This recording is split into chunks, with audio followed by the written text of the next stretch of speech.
अक्सर ये गल कही जाती है कि हिम्मत ते हौसले दे नाल सब कुछ हो जाता है, बस सुपने पूरे करन दा जुनून होना चाहिए। शादी के बाद जैसे फैमिली की पूरी सपोर्ट थी, मेरे हस्बैंड भी मेरे साथ प्रिपरेशन कर रहे थे और मेरे ऊपर कोई काम का टचवुड कोई प्रेशर नहीं था। प्रिपरेशन किस अकेडमी तो की है तुसी? मैंने शिवालिक जुडिशियल एकेडमी 2018 में ज्वाइन की थी। तब से लेकर अब तक सर के साथ ही मैं जुड़ी हुई हूँ और सर की हर स्टेप पे मुझे पूरी सपोर्ट है। सर ने हमेशा यही सिखाया है, जब भी आप जज बनते हो तो आपने according to law, according to constitution वैसे ही चलना है। ना किसी से डरना है, ना किसी के फेवर में कहीं जाना है। जैसे लॉ कहता है वैसे ही करना है।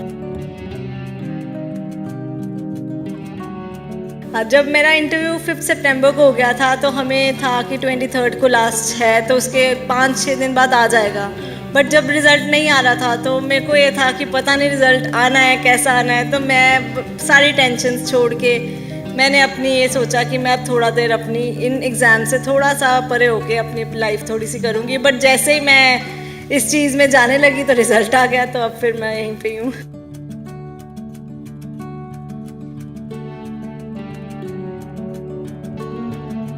बहुत एंग्जाइटी थी जब रिज़ल्ट नहीं आ रहा था। मैंने सबको कहना मेरा होना नहीं है, कि रिज़ल्ट आ नहीं रहा, ये अच्छे पॉजिटिव एनर्जी नहीं मुझे आ रही, क्योंकि ऑलरेडी मैं 1-2 इंटरव्यूज़ दे चुकी थी जिसमें मेरा पॉजिटिव रिज़ल्ट नहीं रहा। रिज़ल्ट आया, फिर कहते हैं ना सब्र का फल मीठा होता है। ये वही बात थी कि इतनी देर वेट करने के बाद आया तो मैं सिलेक्शन मेरी हो गई।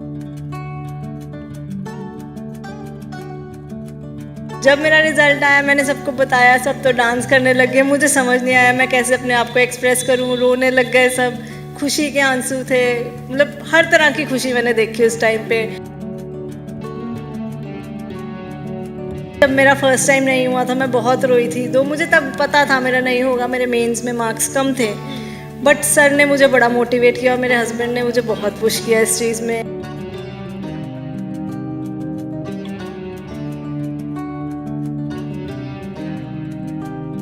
अक्सर ये गल कही जाती है कि हिम्मत ते हौसले दे नाल सब कुछ हो जाता है, बस सुपने पूरे करन दा जुनून होना चाहिए। सत श्री अकाल, तुसीं देख रहे हो लाइव पंजाबी टीवी ते मैं हाँ मनप्रीत कौर।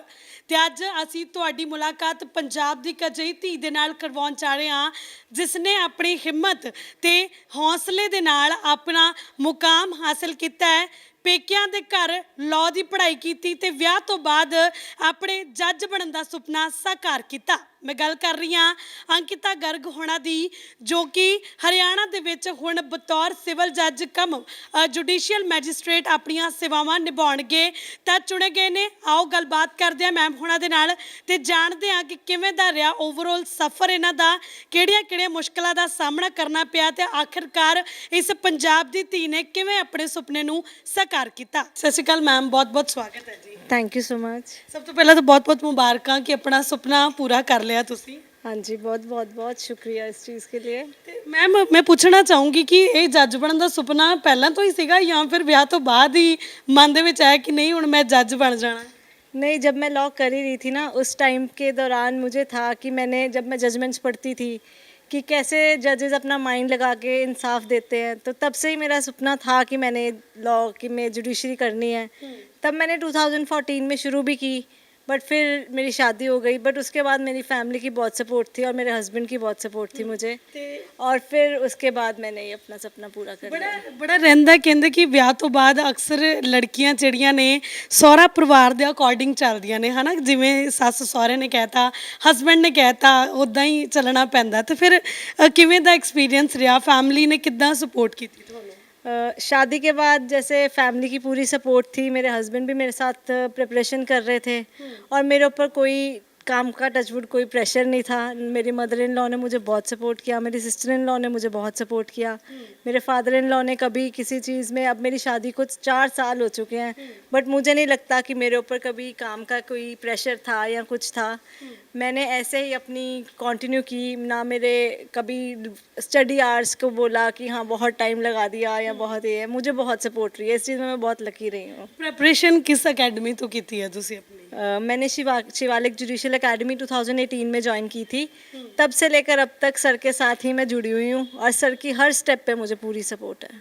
ਮਤਲਬ ਜਦੋਂ ਤੁਸੀਂ ਲਾਅ ਕਰ ਰਹੇ ਸੀ ਕਿਸੇ ਹੋਰ ਅਕੈਡਮੀ ਨੂੰ ਵੀ ਜੁਆਇਨ ਕਰਨ ਬਾਰੇ ਸੋਚਿਆ ਸੀ ਜਾਂ ਕੀਤੀ ਸੀ ਜਾਂ ਮਤਲਬ ਕਿ ਸਿੱਧਾ ਇੱਥੇ ਹੀ ਆਏ ਸੀਗੇ? लॉ के बाद मैंने ज्वाइन की थी एक एकेडमी, तब मैं बहुत फोकस नहीं थी उस टाइम पे।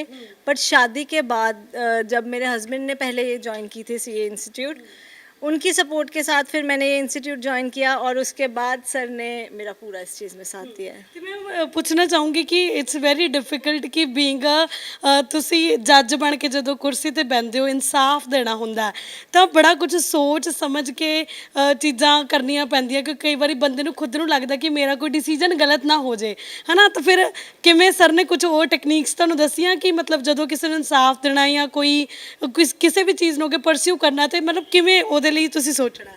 सर ने हमेशा यही सिखाया है, जब भी आप जज बनते हो तो आपने according to law, according to constitution वैसे ही चलना है। ना किसी से डरना है, ना किसी के फेवर में कहीं जाना है। जैसे लॉ कहता है वैसे ही करना है और लॉ सर ने बहुत अच्छा कराया हुआ है हमें और बाकी ट्रेनिंग वो करेंगे हमारी। ਰਿਜ਼ਲਟ ਆਉਣ ਲੱਗੇ ਵੀ ਮੈਨੂੰ ਪਤਾ ਲੱਗਾ ਕਿ ਕਾਫੀ ਟਾਈਮ ਲੱਗਿਆ ਤੁਹਾਡੇ ਰਿਜ਼ਲਟ ਨੂੰ। ਕਿੰਨੀ ਕੁ ਵੇਟ ਕਰਨੀ ਪਈ ਸੀ? ਮਤਲਬ ਕਹਿੰਦੇ ਥੱਕ ਗਏ ਸੀ ਤੁਸੀਂ ਤਾਂ ਵੀ ਰਿਜ਼ਲਟ ਨਹੀਂ ਆਣਾ, ਮੈਨੂੰ ਨਹੀਂ ਲੱਗ ਰਿਹਾ। हाँ, जब मेरा इंटरव्यू 5 सितंबर को हो गया था तो हमें था कि 23 को लास्ट है तो उसके 5-6 दिन बाद आ जाएगा। बट जब रिज़ल्ट नहीं आ रहा था तो मेरे को ये था कि पता नहीं रिज़ल्ट आना है कैसा आना है। तो मैं सारी टेंशन्स छोड़ के मैंने अपनी ये सोचा कि मैं अब थोड़ा देर अपनी इन एग्ज़ाम से थोड़ा सा परे होके अपनी लाइफ थोड़ी सी करूँगी। बट जैसे ही मैं इस चीज़ में जाने लगी तो रिज़ल्ट आ गया, तो अब फिर मैं यहीं पे हूँ। ਤੇ ਮੈਮ ਜਦੋਂ ਤੁਹਾਡਾ ਲਾਈਕ ਰਿਜ਼ਲਟ ਨਹੀਂ ਆ ਰਿਹਾ ਸੀ ਤੁਸੀਂ ਬਹੁਤ ਜ਼ਿਆਦਾ ਟੈਨਸ਼ਨ 'ਚ ਸੀਗੇ, ਹੈ ਨਾ? ਤੇ ਉਸ ਵੇਲੇ ਦੀਆਂ ਮੂਵਮੈਂਟਸ ਕਿੱਦਾਂ ਦੀਆਂ ਸੀ? ਮਤਲਬ ਘਰਦਿਆਂ ਨੂੰ ਵੀ ਪਰੇਸ਼ਾਨ, ਕਿਉਂਕਿ ਬੰਦਾ ਥੋੜਾ ਨੈਗੇਟਿਵ ਹੋ ਜਾਂਦਾ ਤਾਂ ਓਬਵੀਅਸ ਜੀ ਗੱਲ ਹੈ, ਪਰਿਵਾਰਕ ਮਾਹੌਲ ਵੀ ਥੋੜਾ ਉੱਦਾਂ ਦਾ ਹੋ ਜਾਂਦਾ ਹੈ। ਤੇ ਕਿਵੇਂ ਦਾ ਸੀ ਮਾਹੌਲ ਉਸ ਟਾਈਮ? बहुत एंग्जाइटी थी जब रिज़ल्ट नहीं आ रहा था। मैंने सबको कहना मेरा होना नहीं है, कि रिज़ल्ट आ नहीं रहा, ये अच्छे पॉजिटिव एनर्जी नहीं मुझे आ रही, क्योंकि ऑलरेडी मैं 1-2 इंटरव्यूज़ दे चुकी थी जिसमें मेरा पॉजिटिव रिज़ल्ट नहीं रहा। तो उसमें उस चक्कर में मेरे को था कि नहीं मेरा हरियाणा भी नहीं होगा। बट फिर जब रिज़ल्ट आया, फिर कहते हैं ना सब्र का फल मीठा होता है, ये वही बात थी कि इतनी देर वेट करने के बाद आया तो मैं सिलेक्शन मेरी हो गई। 2-3 ਵਾਰ ਪਹਿਲਾਂ ਵੀ ਟਰਾਈ ਕਰ ਚੁੱਕੇ ਹੋ? हाँ जी, मैं ये ऑलरेडी हिमाचल का इंटरव्यू दे चुकी हूँ, दिल्ली का दे चुकी हूँ, राजस्थान का दे चुकी हूँ। अब फाइनली ये हरियाणा का मेरा। ਹਰਿਆਣਾ ਵਾਲਿਆਂ ਨੇ ਕਬਜ਼ਾ ਕਰ ਲਿਆ ਤੁਹਾਡੇ ਤੇ, ਹੈ ਨਾ? ਮੈਂ ਇਹ ਜਾਣਨਾ ਚਾਹੂੰਗੀ ਕਿ ਜਦੋਂ ਤੁਹਾਡਾ ਰਿਜ਼ਲਟ ਆਇਆ ਤਾਂ ਮਤਲਬ ਫਰਸਟ ਇੰਪ੍ਰੈਸ਼ਨ ਕੀ ਸੀ? ਘਰਦਿਆਂ ਦਾ ਰਿਐਕਸ਼ਨ ਕਿੱਦਾਂ ਦਾ ਸੀਗਾ ਉਹਨਾਂ ਦਾ ਕਿ ਬਈ ਵਾਓ ਮਤਲਬ ਸੁਪਨਾ ਪੂਰਾ ਹੋ ਗਿਆ? जब मेरा रिज़ल्ट आया मैंने सबको बताया, सब तो डांस करने लग गए। मुझे समझ नहीं आया मैं कैसे अपने आप को एक्सप्रेस करूँ, रोने लग गए सब। खुशी के आंसू थे, मतलब हर तरह की खुशी मैंने देखी उस टाइम पे। डांस भी देखा, रोना भी देखा और मैं अभी भी बोलूँ मेरे को एक्सप्रेस अगर करना हो तो मैं नहीं बता सकती मैं कितनी खुश हूँ। ਮੈਂ ਇਹ ਪੁੱਛਣਾ ਚਾਹੂੰਗੀ ਤੁਹਾਨੂੰ ਕਿ ਤੁਸੀਂ ਇਸ ਅਕੈਡਮੀ ਦੇ ਵਿੱਚ ਆਏ, ਆਰਐਲ ਚੌਹਾਨ ਸਰ ਕੋ ਟ੍ਰੇਨਿੰਗ ਲਿੱਤੀ ਹੈ, ਤੇ ਕਿਹੜੀ ਚੀਜ਼ ਤੁਹਾਨੂੰ ਸਭ ਤੋਂ ਜ਼ਿਆਦਾ ਕਿਸ ਚੀਜ਼ ਨੇ ਇੰਸਪਾਇਰ ਕੀਤਾ ਵੀ ਕਿਹੜੀ ਚੀਜ਼ ਤੁਹਾਨੂੰ ਲੱਗੀ ਕਿ ਵੀ ਸਰ ਤੋਂ ਇਲਾਵਾ ਕੋਈ ਦੱਸ ਹੀ ਨਹੀਂ ਸਕਦਾ? जब मैंने एकेडमी ज्वाइन की थी तब मुझे लगता था मुझे ज़रूरत नहीं है, मैं खुद से कर लूँगी। बट सर से जब मैंने 1-2 दिन क्लासेस ली, जिस तरह से सर बेयर एक्ट्स पढ़ाते हैं जो कि बहुत ज़रूरी है इस एग्ज़ाम को क्लियर करने के लिए, उसकी इंटरप्रिटेशन करनी, वो जैसे सर कराते हैं मैं नहीं समझती कोई और करा सकता है। और मुझे आज भी सर के कराए नोट्स, सर की समझाई चीज़ें टिप्स पे हैं और मैं अब मुझे लगता है कि बैरेक्स में अच्छे से इंटरप्रेट कर सकती हूँ। ਐਜ਼ ਅ ਵੂਮਨ ਮੈਮ ਤੁਹਾਨੂੰ ਕੀ ਲੱਗਦਾ ਕਿ ਸਾਡੇ ਇੰਡੀਆ ਦੇ ਵਿੱਚ ਲੜਕੀਆਂ ਦੇ ਲਈ ਸਪੈਸ਼ਲੀ ਕਿਹੜੀ ਚੀਜ਼ ਖਰਾਬ ਹੈ ਤੇ ਕਿਹੜੀ ਚੀਜ਼ ਜਿਹੜੀ ਆ ਜ਼ਿਆਦਾ ਸੈਟਲ ਹੋਣੀ ਚਾਹੀਦੀ ਹੈ? अगर इस टाइम पे आप पूछो तो मेरे दिमाग में ऐसा सच तो कुछ आ नहीं रहा। बट हाँ, विमेन एम्पावरमेंट में आप कह सकते हो कि लड़कियों का पढ़ना इस टाइम पे, जैसे एजुकेशन बहुत ज़रूरी है ताकि उन्हें अपने राइट्स का पता हो, हमारे क्या हक हैं, अपनी ड्यूटीज़ का भी पता हो। ये नहीं कि सिर्फ अपने राइट्स का ही पता हो, अपनी जिम्मेदारियों का भी पता होना बहुत ज़रूरी है। ਜਦੋਂ ਐਗਜ਼ਾਮ ਤੁਹਾਡਾ 2-3 ਵਾਰੀ ਕਲੀਅਰ ਨਹੀਂ ਹੋ ਪਾ ਰਿਹਾ ਸੀ, ਕਦੀ ਇਹੋ ਜਿਹਾ ਮੂਮੈਂਟ ਆਇਆ ਵੀ ਤੁਸੀਂ ਰੋਏ ਹੋ, ਥੱਕ ਹਾਰ ਕੇ ਬਹਿ ਗਏ ਕਿ ਬਈ ਮੈਂ ਕਰਨਾ ਹੀ ਨਹੀਂ ਹੁਣ ਜੋ ਮਰਜ਼ੀ ਹੋ ਜਾਏ?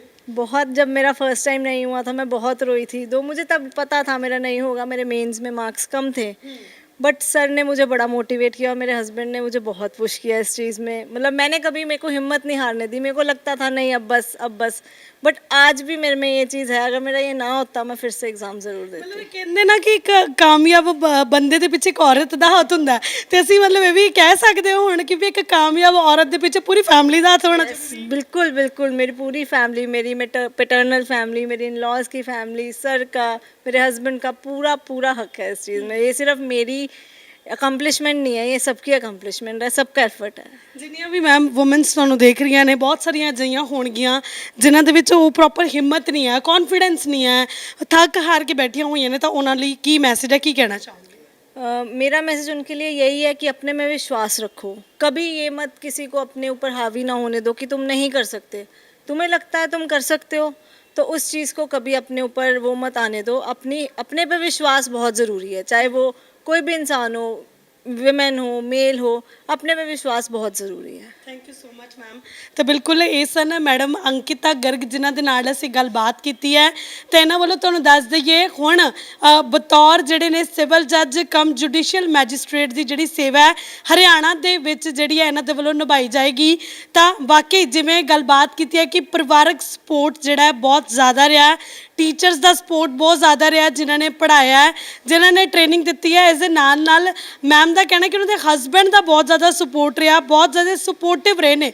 ਤਾਂ ਕਿਤੇ ਨਾ ਕਿਤੇ ਜਿੱਥੇ ਅਸੀਂ ਕਹਿੰਦੇ ਹਾਂ ਕਿ ਇੱਕ ਕਾਮਯਾਬ ਮਰਦ ਦੇ ਪਿੱਛੇ ਇੱਕ ਔਰਤ ਦਾ ਹੱਥ ਹੁੰਦਾ ਤੇ ਇੱਕ ਕਾਮਯਾਬ ਔਰਤ ਦੇ ਪਿੱਛੇ ਵੀ ਪੂਰੇ ਪਰਿਵਾਰ ਦਾ ਹੱਥ ਹੁੰਦਾ। ਸੋ ਜਿੰਨੀਆਂ ਵੀ ਮਹਿਲਾਵਾਂ ਕੁਝ ਕਰਨਾ ਚਾਹੁੰਦੀਆਂ ਨੇ, ਸਭ ਤੋਂ ਪਹਿਲਾਂ ਤਾਂ ਉਹ ਆਪਣੇ ਆਪ ਤੇ ਵਿਸ਼ਵਾਸ ਰੱਖਣ, ਚੀਜ਼ ਦੀ ਤਿਆਰੀ ਲਗਨ ਦੇ ਨਾਲ ਕਰਨ। ਤੇ ਦੂਸਰੀ ਗੱਲ ਇਹ ਹੈ ਕਿ ਪੈਰੈਂਟਸ ਜਾਂ ਫੈਮਿਲੀ, ਚਾਹੇ ਇਨ-ਲॉज ਦੀ ਫੈਮਿਲੀ ਹੈ, ਚਾਹੇ ਉਹਨਾਂ ਦਾ ਪੇਕਾ ਪਰਿਵਾਰ ਹੈ, ਅਸੀਂ ਆਪਣੇ ਵੱਲੋਂ ਇਹੀ ਅਪੀਲ ਕਰਾਂਗੇ ਕਿ ਉਹਨਾਂ ਦੀ ਸਟਰੈਂਥ ਬਣ ਕੇ ਉਹਨਾਂ ਦੇ ਨਾਲ ਖੜੇ ਰਹੋ। ਕਿਉਂਕਿ ਜੇਕਰ ਇੱਕ ਧੀ ਜਾਂ ਫਿਰ ਇੱਕ ਨੂੰਹ ਜਦੋਂ ਤਰੱਕੀ ਕਰਦੀ ਹੈ ਤਾਂ ਆਪਣੇ ਦੋਨਾਂ ਪਰਿਵਾਰਾਂ ਦੇ ਨਾਮ ਨੂੰ ਰੌਸ਼ਨ ਕਰ ਸਕਦੀ ਹੈ। ਤਾਂ ਜੋ ਲੜਕੀਆਂ ਨੇ ਬਹੁਤ ਕੁਝ ਕਰ ਸਕਦੀਆਂ ਨੇ ਤੇ ਬਸ ਉਹਨਾਂ ਨੂੰ ਆਪਣੀ ਹਿੰਮਤ ਨੂੰ ਇੱਦਾਂ ਹੀ ਕਾਇਮ ਰੱਖਣਾ ਬਹੁਤ ਜ਼ਿਆਦਾ ਜ਼ਰੂਰੀ ਹੈ। ਤੇ ਇਹੋ ਜਿਹੀ ਹੋਰ ਬਹੁਤ ਸਾਰੀ ਮੋਟੀਵੇਸ਼ਨਲ ਸਟੋਰੀਆਂ ਜਿਹੜੀਆਂ ਨੇ ਤੁਹਾਡੇ ਰੂਬਰੂ ਕਰਦੇ ਰਵਾਂਗੇ। ਤਦ ਤੱਕ ਲਈ ਦੇਖਦੇ ਰਹੋ live Punjabi TV. Camera person ਨਮਨ ਦੇ ਨਾਲ Manpreet Kaur, live Punjabi TV Jalandhar. Live Punjabi TV ਤੁਹਾਡੇ ਵੱਲੋਂ ਦਿੱਤੇ ਪਿਆਰ ਲਈ ਦਿਲ ਦੀਆਂ ਗਹਿਰਾਈਆਂ ਤੋਂ ਤੁਹਾਡਾ ਧੰਨਵਾਦੀ ਹੈ ਕਿ ਤੁਸੀਂ ਸਾਨੂੰ ਇੰਨਾ ਪਿਆਰ ਦਿੱਤਾ। ਤੁਹਾਡੇ ਸਾਥ ਤੋਂ ਬਿਨਾਂ ਅਸੀਂ ਕੁਝ ਵੀ ਨਹੀਂ ਹਾਂ। ਸੋ YouTube ਤੇ ਸਾਡਾ ਚੈਨਲ ਸਬਸਕ੍ਰਾਈਬ ਕਰਨਾ ਨਾ ਭੁੱਲਣਾ ਤੇ ਬੈਲ ਦਾ ਬਟਨ ਜ਼ਰੂਰ ਦਬਾਉਣਾ ਤੇ ਸਾਡਾ Facebook ਪੇਜ ਵੀ ਲਾਈਕ ਕਰਨਾ ਤਾਂ ਜੋ ਤੁਹਾਨੂੰ ਅਪਡੇਟਸ ਮਿਲਦੀਆਂ ਰਹਿਣ। ਲਾਈਵ ਪੰਜਾਬੀ ਟੀਵੀ ਨੂੰ IPTV ਦੇ ਅਲੱਗ-ਅਲੱਗ ਪਲੇਟਫਾਰਮ ਤੇ ਤੁਸੀਂ ਦੇਸ਼ ਦੁਨੀਆ ਦੇ ਵਿੱਚ 24 ਘੰਟੇ ਵੇਖ ਸਕਦੇ ਹੋ।